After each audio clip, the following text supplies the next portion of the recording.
সবাইকে স্বাগত জানাচ্ছি আমার দেশ টপ নিউজে। সঙ্গে আছি তাহমিনা তাসির। শুরুতেই জানিয়ে দিচ্ছি সংবাদ শিরোনাম। ক্রনিক ভেনাস ইনসাফিসিয়েন্সি রোগে আক্রান্ত ডোনাল্ড ট্রাম্প। ভারতের উপর ইইউর নিষেধাজ্ঞা। 20 স্কুলে বোমা হামলার হুমকি, দিল্লি জুড়ে আতঙ্ক। ইমরান খানকে ডেথ সেলে রাখা হয়েছে, পিটিআইয়ের দাবি। ইয়েমেনে যোদ্ধাদের হামলায় ইসরায়েলের বন্দরের বড় ক্ষতি। ট্রাম্পের সফরের খবর প্রত্যাহার করে নিল পাকিস্তানি টিভি চ্যানেল। ইসরায়েলকে রক্তপিপাসু সন্ত্রাসী রাষ্ট্র বলে তুর্কি প্রেসিডেন্টের কড়া হুঁশিয়ারি। এবার জানিয়ে দিচ্ছি বিস্তারিত।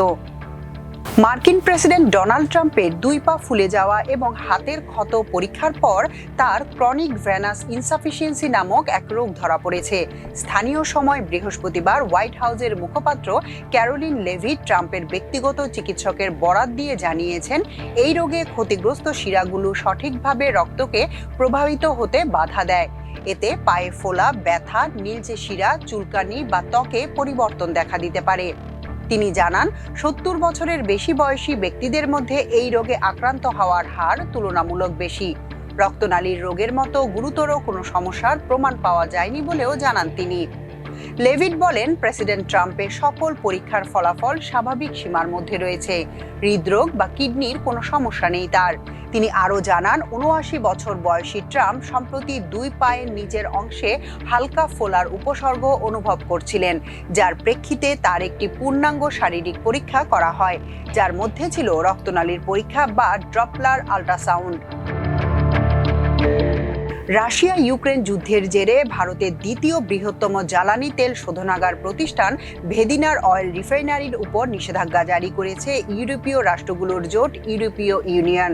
এই জোটের পররাষ্ট্র বিভাগের প্রধান কাজা কালাস এ তথ্য নিশ্চিত করেন। শুক্রবার এক্সে পোস্ট করা এক বার্তায় কাজা কালাস বলেন, আমরা ক্রেমলিনের যুদ্ধ বাজেটের মূলে আঘাত করতে চাই, সেজন্যই এ পদক্ষেপ নেওয়া হয়েছে।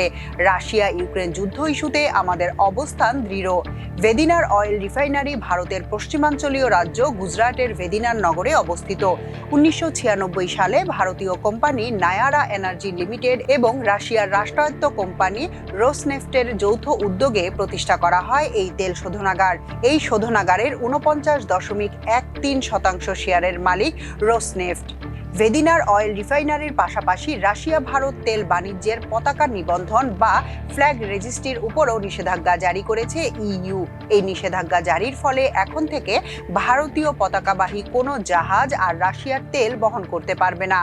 2022 সালের ফেব্রুয়ারির শেষ দিকে রাশিয়া ইউক্রেন যুদ্ধ শুরু হওয়ার পর রাশিয়ার বিরুদ্ধে শাস্তিমূলক ব্যবস্থা হিসেবে দেশটির তেলের উপর নিষেধাজ্ঞা জারি করে যুক্তরাষ্ট্র ও ইইউ। এই 2 পক্ষই ছিল রাশিয়ার তেলের সবচেয়ে বড় ক্রেতা। দিল্লি জুড়ে আতঙ্ক। শুক্রবার দিল্লির 20টিরও বেশি স্কুলে একযোগে বোমা হামলার হুমকি দেয়া হয়েছে। ভয়ের আবহে শিক্ষার্থীদের স্কুল প্রাঙ্গণ থেকে সরিয়ে নেওয়া হয়। এই নিয়ে দিল্লির স্কুলে বোমা হামলার 4র্থ দিন। এখন পর্যন্ত দিল্লির 30টিরও বেশি স্কুলে বোমা হামলার হুমকি দেওয়া হয়েছে। হুমকি ইমেল পাওয়া স্কুলগুলোর মধ্যে রয়েছে পশ্চিম বিহারের রিচমন্ড গ্লোবাল স্কুল এবং রোহিণী সেক্টর 3-এ অবস্থিত অভিনব পাবলিক স্কুল। দিল্লি পুলিশ এবং দমকল বিভাগের দল স্কুলগুলোতে দ্রুত তল্লাশি অভিযান শুরু করে, তবে বেশিরভাগ স্কুলেই হুমকিগুলো ভুয়া বলে প্রমাণিত হয়েছে। চলতি সপ্তাহের প্রথম 3 দিনে দিল্লির 11টি স্কুল এবং একটি কলেজে একই ধরনের হুমকি ইমেল পেয়েছিল।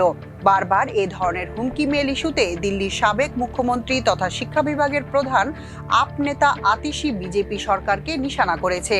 তিনি বলেছেন, আমাদের শিশুদের নিরাপত্তা বা সুরক্ষা প্রদানে ব্যর্থ বিজেপি সরকার। এক্স বার্তায় আতিশি লিখেছেন, আজ 20টিরও বেশি স্কুলে বোমা হামলার হুমকি দেয়া হয়েছে। ভাবুন তো, শিশু, অভিভাবক এবং শিক্ষকরা কতটা কষ্টের মধ্যে দিয়ে যাচ্ছেন। বিজেপি দিল্লি শাসন ব্যবস্থার 4টি ইঞ্জিনই নিয়ন্ত্রণ করে, তাও আমাদের শিশুদের কোনো সুরক্ষা দিতে পারছে না। ঘটনাটি মর্মান্তিক। পাকিস্তানের সাবেক প্রধানমন্ত্রী ও দেশটির প্রধান বিরোধী দলীয় নেতা ইমরান খানকে ডেথ সেলে অমানবিকভাবে রাখা হয়েছে বলে দাবি করেছে তার প্রতিষ্ঠিত দল পাকিস্তান তেহরিকি ইনসাফ পিটিআই। বৃহস্পতিবার এক সংবাদ সম্মেলনে পিটিআইয়ের কেন্দ্রীয় তথ্য সম্পাদক শেখ ওয়াকাস আকরাম অভিযোগ করেন, ইমরান খানকে দিনে 22 ঘন্টা একটি নির্জন কক্ষে আটকে রাখা হচ্ছে। তাকে সংবাদপত্র, টেলিভিশন, এমনকি বই দেখার অনুমতি দেওয়া হচ্ছে না এবং তার আইনি দল ও ঘনিষ্ঠ সহযোগীদের সাথে দেখা করতেও বাধা দেয়া হচ্ছে। আকরাম বলেন, এটি মানসিক নির্যাতন ও মৌলিক মানবাধিকারের স্পষ্ট লঙ্ঘন। আদালতের নির্দেশনা অনুযায়ী ইমরান খানের 6 জন নির্ধারিত ব্যক্তির সাথে দেখা করার অধিকার রয়েছে, কিন্তু সেটিও লঙ্ঘন করা হচ্ছে, যা আদালত অবমাননার শামিল।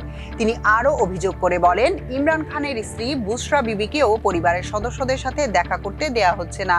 অন্যদিকে ইমরান খানের বোন আলেমা খানকেও তার সাথে দেখা করতে নিষেধ করা হয়েছে। পাকিস্তানের প্রধান বিচারপতিকে হস্তক্ষেপের আহ্বান জানিয়ে ওয়াকাস আকরাম মন্তব্য করেন, বিচারিক আদেশ লঙ্ঘন কেবল আদালতের প্রতি নয়, সমগ্র বিচার ব্যবস্থার প্রতি অপমান। বারবার বিমান হামলা চালিয়ে ইসরায়েল কোনোভাবেই ইয়েমেনের যোদ্ধাদের থামাতে পারছে না, বরং প্রতিবার ইসরায়েলে দ্বিগুণ শক্তিতে পাল্টা আঘাত হানছে হুতি বিদ্রোহীরা। সেই ধারা অব্যাহত থাকায় এবার আর্থিক ক্ষতিতে বড় বিপদের মুখে ইসরায়েলের গুরুত্বপূর্ণ একটি বন্দর। লোহিত সাগরের তীরে অবস্থিত ইসরায়েলের এইলাত বন্দর, কিন্তু ইয়েমেনের বিদ্রোহীদের ক্রমাগত হামলার কারণে এই বন্দরের আয় কমে গেছে। বাধ্য হয়ে রোববার থেকে এই বন্দরের সব কার্যক্রম স্থগিতের ঘোষণা দেয়া হয়। ইসরায়েলের বাণিজ্য ও অর্থনীতি বিষয়ক সংবাদপত্র দ্য ক্যালকালিস্টের বরাতে এমন খবর ছেপেছে মিডল ইস্ট আই। ওই পত্রিকা জানায়, এইলাত পৌরসভা বন্দরের ব্যাংক হিসাব ফ্রিজ করেছে। ট্যাক্স অনাদায়ে এমন ব্যবস্থা নিয়েছে এইলাত পৌরসভা। এর আগে বুধবার ইসরায়েলের শিপিং ও পোর্ট অথরিটি জানায়, চলমান সংঘাতের কারণে আর্থিক সংকট দেখা দিয়েছে। এজন্য এইলাত পৌরসভা বন্দর ব্যবস্থাপনা কমিটিকে জানিয়েছে, পৌরসভার দেনা আদায়ে বন্দরের ব্যাংক হিসাব জব্দ করা হয়েছে। গত বছর থেকেই এইলাত বন্দরের আয় কমতে থাকে, বিশেষ করে ইয়েমেনের বিদ্রোহীদের হামলার কারণে পণ্যবাহী জাহাজ ভূমধ্যসাগরীয় বন্দর আশদোদ ও হাইফায় ঘুরিয়ে দেয়া হয়। তবে এভাবে ঋণের দায়ে একটি বন্দর বন্ধ হয়ে যাওয়াকে ইসরায়েলের আর্থিক ক্ষতি ও বিদ্রোহীদের বিজয় হিসেবে দেখা হচ্ছে। মার্কিন প্রেসিডেন্ট ডোনাল্ড ট্রাম্প পাকিস্তান সফরে যাচ্ছেন বলে খবর প্রকাশ করেছিল পাকিস্তানি সংবাদ মাধ্যম, কিন্তু হোয়াইট হাউস তা অস্বীকার করার পর সংবাদ প্রত্যাহার করে দুঃখ প্রকাশ করেছে তারা। এ তথ্য জানিয়েছে বার্তা সংস্থা রয়টার্স। বৃহস্পতিবার পাকিস্তানের দুটি শীর্ষস্থানীয় টেলিভিশন চ্যানেল মার্কিন প্রেসিডেন্ট ডোনাল্ড ট্রাম্পের দক্ষিণ এশিয়ার দেশটিতে সফরের পরিকল্পনার খবর প্রত্যাহার করে নেয়। পাশাপাশি সংবাদ মাধ্যমগুলো ক্ষমাও চেয়েছে। এর আগে হোয়াইট হাউস ট্রাম্পের সফর সম্পর্কিত প্রতিবেদনগুলো খারিজ করে দেয়। হোয়াইট হাউসের একজন কর্মকর্তা জানান, এই মুহূর্তে পাকিস্তান সফরের সময়সূচি নির্ধারণ করা হয়নি।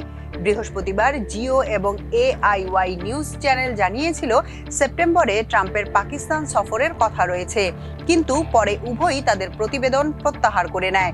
প্রত্যাহার প্রসঙ্গে জিও নিউজ জানায়, জিও নিউজ যাচাই ছাড়াই সংবাদ প্রচারের জন্য তার দর্শকদের কাছে ক্ষমা চাইছে। AIY এর একজন ঊর্ধ্বতন ব্যবস্থাপনা কর্মকর্তা রয়টার্সকে জানান, পররাষ্ট্র দপ্তর এই সফর সম্পর্কে কিছু জানে না বলার পর তারা সংবাদটি প্রত্যাহার করে নেন।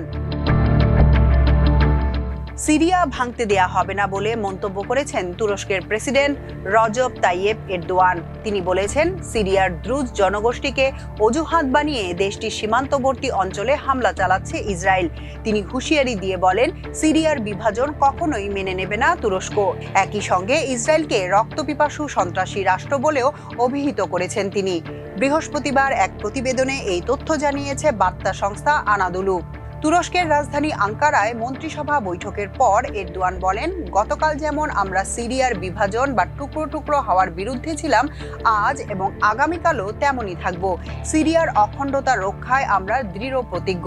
তিনি অভিযোগ করেন, গত 2 দিন ধরে ইসরায়েল দ্রুজদের অজুহাতে তার দস্যুবৃত্তিকে সিরিয়ায় নিয়ে যাচ্ছে। প্রেসিডেন্ট এরদোয়ানের মতে, যারা ইসরায়েলের উপর ভরসা করছে তারা শিগগিরই বুঝবে তারা বড় ধরনের ভুল করেছে। তিনি বলেন, ইসরায়েল আইনের তোয়াক্কা না করা, সীমাহীন উদ্ধত, নিয়ম ভঙ্গকারী, নীতিহীন, অহংকারী, লুণ্ঠনকারী, রক্তপিপাসু সন্ত্রাসী রাষ্ট্র। তিনি জানান, তুরস্ক সিরিয়ার পরিস্থিতি নিবিড়ভাবে পর্যবেক্ষণ করছে এবং সংশ্লিষ্ট দেশগুলোর সঙ্গে যোগাযোগ রেখেই চলবে। এখনকার মতো এ পর্যন্তই। সবাই ভালো থাকুন, সুস্থ থাকুন, থাকুন আমার দেশের সঙ্গে। চ্যানেলটি ভালো লাগলে সাবস্ক্রাইব করুন। আল্লাহ হাফেজ।